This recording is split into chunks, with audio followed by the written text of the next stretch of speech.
So what's up, Chris TV? Good morning guys. Welcome back to my channel guys. Guys, binitawan na natin sila sa malinis na tub yung ating breeder na RDSS. Yun guys. Kung gusto nila yun guys kasi mabanibag. Magiging ano rin niya guys dahil may nilagay tayong plant para pang kondisyon ng tubig nila yan.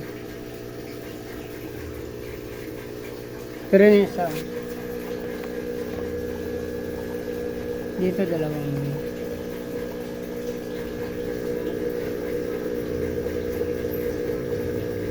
Kaya guys, magbe-breed na kayo dyan kasi yung isa para malapit na mga anak yan guys. Yung ating isang female dyan. Yun o. Nilikawan ko na sila guys.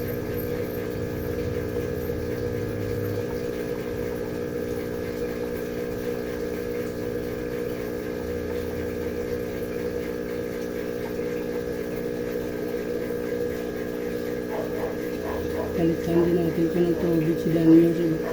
So balak ko na rin ito palitan tubig guys. Ang dumi na rin ng Danyo. Papalitan ko na rin to guys. Huli na rin natin ito sila mamaya. Since wala ako kasi tagahawak ng video guys. Kaya mamaya na lang. Masyado na rin guys. So, dami na shooter eh. Walay ko na rin na shooter dito guys. Kawawa yung maliit. Di makakain na maayos. Change water na natin to guys. Tapos walay ko na yung mga shooter malalaki.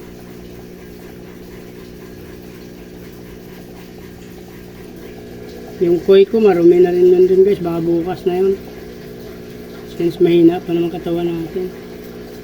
Isang drum kasi yun kailangan ipalit doon at tubig.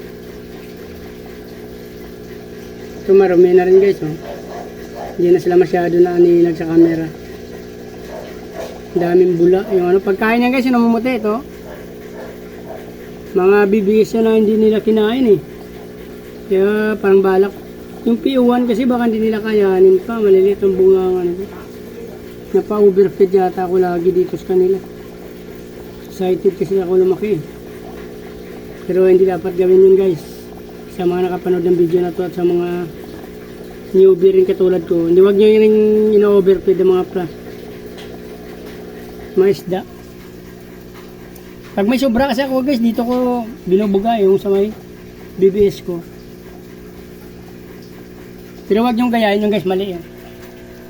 Sunod di ko na nga gagawin yun guys. Ayan o. Naging polluted yung tubig nila dahil pag may sobra na BBS, diyan ko binubuga agad. Dito na lang guys, please like, follow, and subscribe. Sa hindi pa nakasubscribe. Comment, suggestion, please comment down below. Maraming salamat sa mga subscriber at supporters ko. Mabuhay kayo hanggang gusto nyo. Maraming salamat. Bye bye, good morning.